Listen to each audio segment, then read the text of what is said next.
Hello there and welcome to this video guide on how to answer question 6 of Living Under Nazi Rule for OCRB. Okay, so for Living Under Nazi Rule question 6, this question is worth 7 marks, and the style of question is always something around what can source A tell us about, and in this question we're going to have a look at the Nazi government in March 33.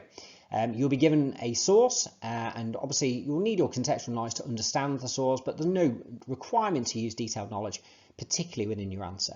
So checklist for the question: read the source carefully, highlight parts that help you answer the question. You want to make inferences from the content of the source linked to the question and back up your inference with a quote from the source. You need supported inferences. Make inferences from the provenance of the source linked to the question. This means writing about things like purpose and audience, what's the attended impact. You're most likely to get a more complex inference from making inference from the provenance, not always, but that's normally where they come from. To get the highest marks for this question, so 6 or 7 out of 7, you need to make a more complex, detailed, supported inference. Okay, so let's have a look at this question in a bit more detail. Okay, so when you do this question, you'll need to read the source really carefully, looking at the provenance and the content. The provenance is always at the top, and then the content is what it actually says. Now, what you should be doing is you're reading the source, is highlighting anything that you think is relevant to helping you really answer that question.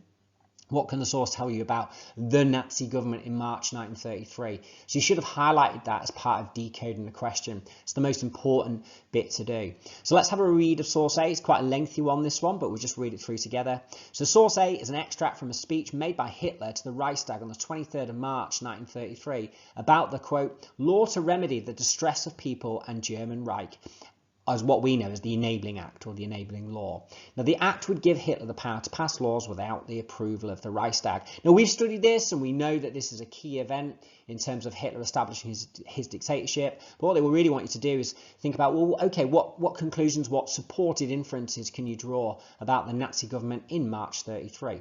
So let's read the content of the source. Ladies and gentlemen of the Reichstag, today the Reich government and National Socialist German Workers' Party, the Nazi Party, have presented you with an extraordinary measure for your consideration.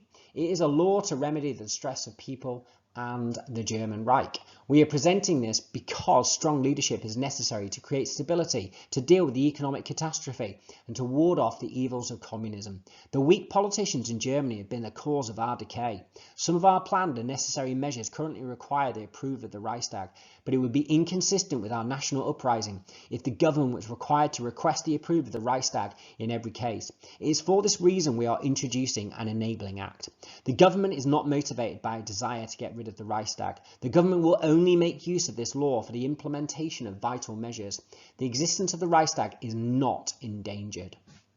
Okay, so really interesting source, this one, and what you want to try and do is highlight lots of different parts of the source.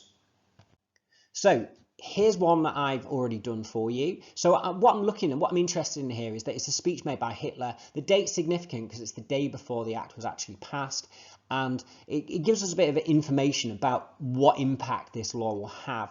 Power to pass laws without the approval of the Reichstag. This is dictatorial powers that he's asking for, so it's really significant. Now, I have highlighted things like the fact it's an extraordinary measure. This is not a normal thing to be asking for. The fact that they call it the law to remedy, which means to sort of get rid of the distress of people, so they're almost trying to present it as though this is something that's going to make the German people happy, it's going to get rid of their distress.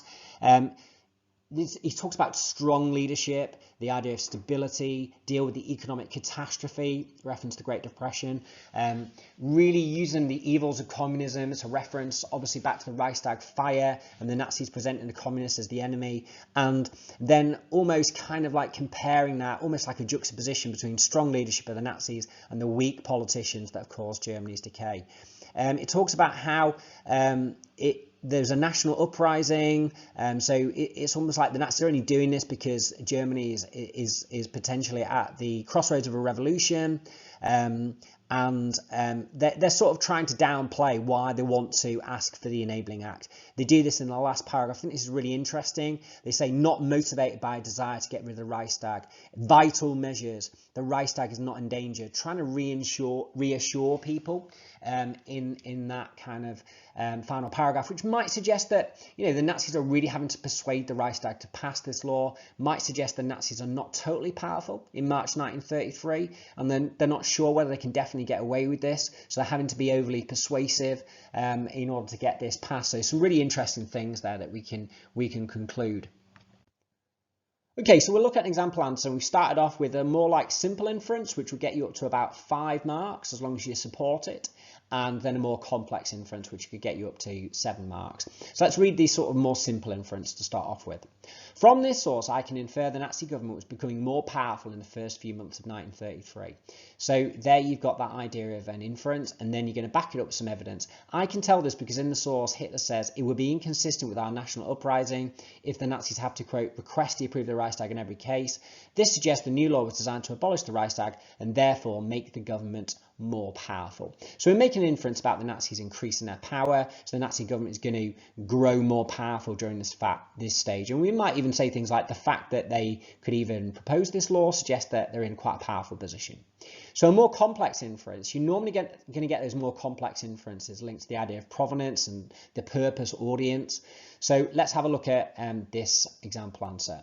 The source implies the Nazis have not yet secured enough power to ignore the Reichstag completely, suggesting the Nazi government is not yet all powerful. In the source, Hitler's purpose is to, quote, persuade the Reichstag to pass the Enabling Act and lists all the reasons why this is necessary, such as dealing with, quote, economic catastrophe. In the final paragraph, he aims to reassure the Reichstag that he doesn't want to get rid of them. The Reichstag is not endangered. The fact that the purpose of the speech reveals the Nazis had to persuade the Reichstag to pass the law reveals the Nazi government were not all powerful yet. So top tip, complex inferences always often come from writing about purpose and audience, and always support your inferences. There's a few phrases there, like using the phrase suggests, implies, and also the fact that is a really good way of showing that you're producing some thinking in your answers. So top tips for question 7, decode the question carefully, read the source carefully, highlighting key quotes, and then make supported inferences from content and provenance. And there you have it. That's how to answer Living Under Nazi Rule question 6.